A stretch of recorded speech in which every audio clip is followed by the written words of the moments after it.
Ce lundi 18 novembre se clôturent les États généraux du patrimoine religieux, après 15 mois de travail autour de l'avenir de ce patrimoine, à la fois immobilier, mobilier et immatériel.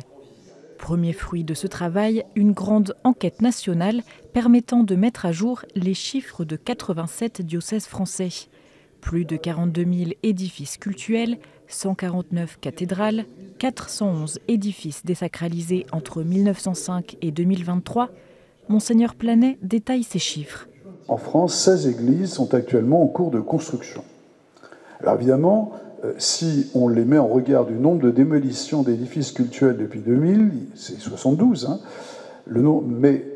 En fait, on peut considérer qu'actuellement, il y a à peu près 2-3 églises en construction par an.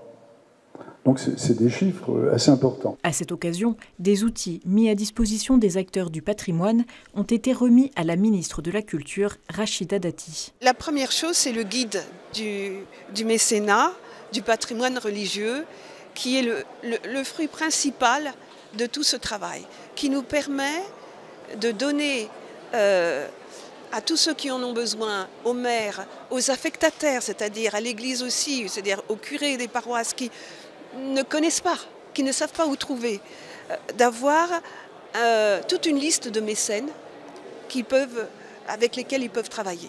Ce soir, nous avons remis aussi des modèles types de conventions possibles entre les communes et les paroisses ou les diocèses pour un usage compatible, pour l'utilisation des églises pour des usages compatibles avec l'affectation cultuelle.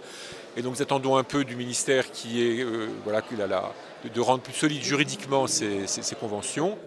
Ces usages compatibles, c'est-à-dire en dehors des célébrations liturgiques, sont par exemple des usages solidaires, culturels, sociaux ou touristiques. On s'est aperçu qu'il y a déjà beaucoup d'usages partagés. On connaît les journées d'amitié. Il y a des paroisses qui ont fait des repas des plus pauvres.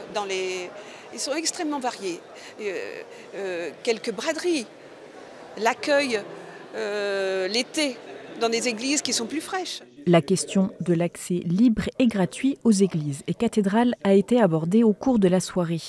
Dans son discours, Monseigneur de Moulin-Beaufort a formé le vœu qu'elle soit préservée de la marchandisation croissante, tandis que la ministre de la Culture a rappelé son souhait de rendre payante l'entrée de Notre-Dame de Paris pour financer ce patrimoine religieux. J'ai proposé de mettre à contribution les touristes venus visiter Notre-Dame à travers un droit d'entrée qui serait reversé intégralement au patrimoine religieux.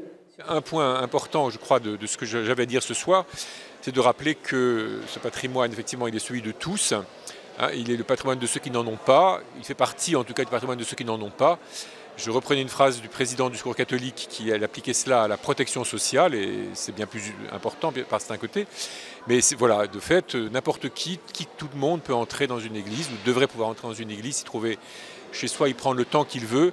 On ne demande pas à l'entrée ce que les gens viennent y faire, on ne demande pas à la sortie ce que les gens y ont fait. Ça me paraît un élément très important.